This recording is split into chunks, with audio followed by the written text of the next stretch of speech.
Bab 2432. Tulang tangan klan sihir. Benji Dai dan lainnya tidak memungut tulang Alexius Liu. Sekte pelatihan sihir saja sudah tidak berperasaan, menganggap orang mati sebagai lampu yang padam, apalagi sekte iblis, sekte di pulau laut dalam seperti ini, bahkan lebih tidak berperasaan. Kecuali tas penyimpanan Alexius Liu yang dipegang oleh Benji Dai di tangan, tulang-tulangnya hanya dibiarkan hancur berkeping-keping oleh badai. Tetapi pada saat yang sama, di tempat tidak jauh dari sana, puluhan iblis monster malah bangun kembali di tengah badai. Pada awalnya, ketika merasakan datangnya badai yang kacau, para iblis monster ini masih sedikit ketakutan. Badai langit dan bumi sangat mengerikan. Meskipun monster-monster ini tidak memiliki roh kebijakan yang tinggi, tapi mereka secara naluriah takut dengan badai ini. Tetapi kemudian mereka meluruskan mata mereka, masing-masing dari mereka menyadari dengan kaget bahwa pada periode waktu ketika mereka diguncang hingga pingsan oleh badai sebelumnya, tidak hanya luka di tubuh mereka sembuh, tetapi mereka juga penuh energi. Seolah-olah mereka telah menelan suatu rumput ajaib secara tanpa sadar.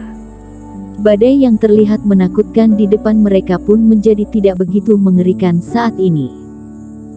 Meskipun tidak tahu alasannya, tetapi monster-monster ini melarikan diri ke segala arah dan mulai bergegas keluar badai dengan mati-matian. Namun, para iblis monster dengan IQ rendah ini tidak memperhatikan bahwa ketika mereka berenang ke segala arah, satu demi satu gumpalan aura yang bukan milik iblis monster juga dibawa ke segala arah pada saat yang bersamaan.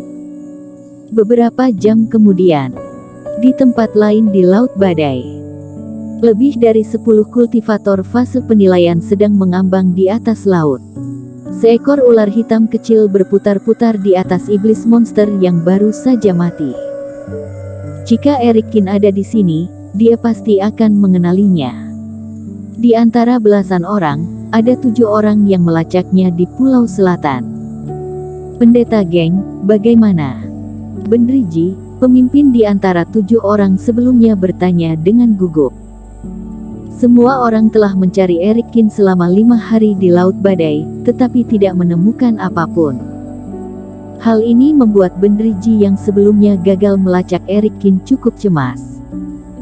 Sudah ada kabar, ular pelacak roh menemukan napas Master Obat Kin di tubuh iblis monster.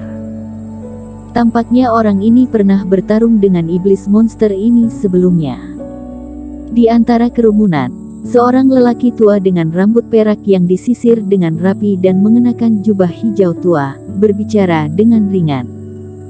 Pendeta geng, Anda tidak salah lihat kan? Salah satu kultivator berbinar di matanya, dia sedikit bersemangat. Setelah sekian hari, akhirnya ada petunjuk. Pria tua berambut perak itu mendengus dengan tidak senang, dan berkata dengan ringan, selama kalian memberinya napas yang benar, ular pelacak rohku tidak akan menemukan orang yang salah. Bagus sekali, Master Obat Geng, temanku telah kurang sopan barusan, tolong jangan keberatan. Selanjutnya, apakah setelah kita membiarkan ular pelacak roh menilai napas iblis monster ketika datang, dia langsung bisa menemukan Master Obat Kin itu? Bendriji tersenyum. Pada saat yang sama, Bendriji memelototi kultivator yang menyela pembicaraan itu. Meskipun pria tua berambut perak ini terlihat gemuk dan ramah, tetapi dia adalah tokoh ganas yang asli di negara Yu, orang hebat sejati yang berada di fase penilaian 2 kegagalan. Secara masuk akal memang seperti itu. Setidaknya bisa menemukan tempat di mana Master Obat itu pernah tinggal, kata pendeta geng dengan tenang. Setelah 1 jam, sekelompok orang ini mengambang di atas lautan luas. Napas iblis monster justru mulai muncul dari tempat di mana badai langit dan bumi menghilang. Ambilkan aku informasi tentang kapal-kapal spiritual di Laut Badai.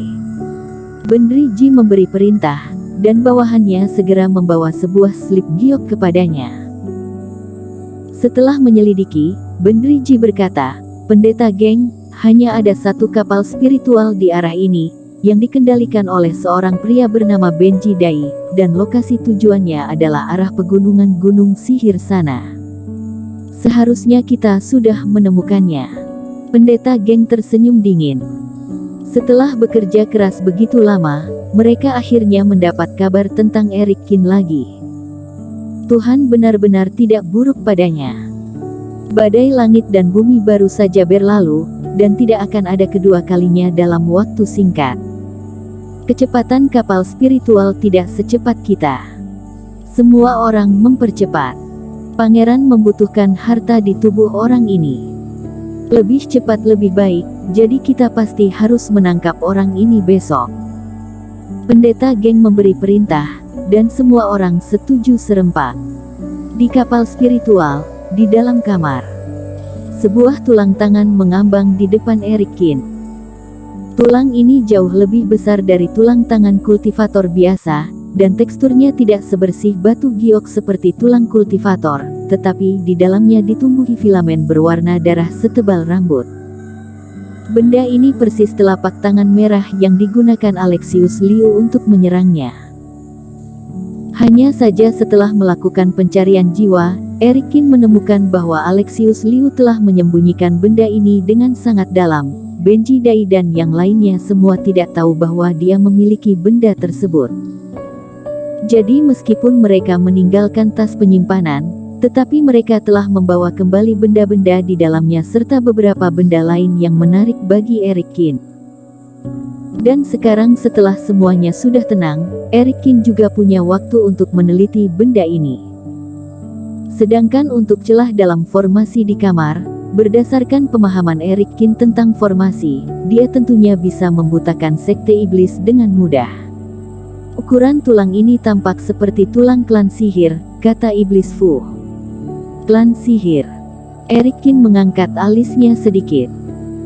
Berbeda dengan kultivasi iblis, sekarang ada banyak juga pelatih sihir di daratan dunia dewa, tetapi untungnya mereka semua adalah kultivator biasa yang melatih berbagai macam keterampilan sihir. Sementara klan sihir adalah ras lain yang pernah ada di daratan dunia dewa pada zaman dahulu. Sama seperti manusia dan iblis monster, mereka adalah eksistensi yang sama sekali berbeda. Hanya saja, di zaman kuno, dewa dan iblis yang hidup pada saat yang sama terjadi sebuah pertempuran yang belum pernah terjadi sebelumnya di daratan. Sejak itu, kedua klan berangsur-angsur menghilang. Hingga masa zaman kuno, ketika manusia yang melatih teknik-teknik yang ditinggalkan oleh dewa dan iblis bangkit, barulah manusia menjadi penguasa baru di daratan dunia dewa. Jika tulang telapak tangan berwarna darah ini milik kultivator klan sihir, bukankah itu benda kuno? Seharusnya memang begitu. Kultivator iblis zaman kuno juga ada yang hidup kembali atau dilahirkan kembali, seperti Master Iblis Gentayangan yang kita temui sebelumnya, tetapi sangat sedikit orang dari klan sihir yang dapat melintas ratusan juta tahun, hidup kembali dan terlahir kembali. Kata Iblis Fu. Bahkan jika ada, Alexius Liu juga tidak mampu mendapatkan tulang tubuhnya. Tetapi meskipun itu adalah benda zaman kuno, tulang telapak tangan ini bisa diam-diam menjebak kultivator fase penilaian, itu juga cukup menakjubkan. Pujian Iblis Fu. Dan benda ini masih tidak lengkap. Selain tulang telapak tangan, hanya 2 jari yang utuh. Pantas saja Alexius Liu ingin membunuh begitu banyak makhluk tak berdosa, ternyata dia ingin menggunakan pengorbanan darah untuk melengkapi telapak tangan klan sihir ini. Eric Kin mengerutkan kening. Meskipun klan sihir di daratan saat ini membuat semua orang berubah ekspresi dan ketakutan ketika mendengar namanya. Tetapi tidak berarti bahwa semua anggota klan sihir bertahan hidup dan meningkatkan kultivasi mereka melalui metode pembunuhan dan berdarah. Tulang tangan berwarna darah ini tidak terasa jahat bagi Eric Kin, tetapi karena Alexius Liu menggunakan banyak nyawa dan darah untuk mengorbankannya, yang malah membuatnya menjadi sebuah senjata jahat. Jika punya kesempatan, bisa mencoba memperbaikinya, mungkin itu dapat meningkatkan kekuatan benda ini. Tapi itu tidak diperlukan untuk saat ini, dan di pertempuran tidak lama kemudian, benda ini mungkin akan berguna. Erikin merenung sejenak, dan setelah memurnikan tulang tangan berwarna darah, dia melemparkannya ke dalam tas penyimpanan. Selain itu, apa yang lebih banyak didapatkan Erikin dari tangan Alexius Liu adalah ingatannya di pegunungan Gunung Sihir. Saat itu, Erikin tidak punya kesempatan untuk meneliti ingatan tersebut, sehingga dia hanya melemparkannya ke laut kesadaran. Sekarang setelah punya waktu, dia kebetulan bisa menelitinya dengan cermat. Bersambung.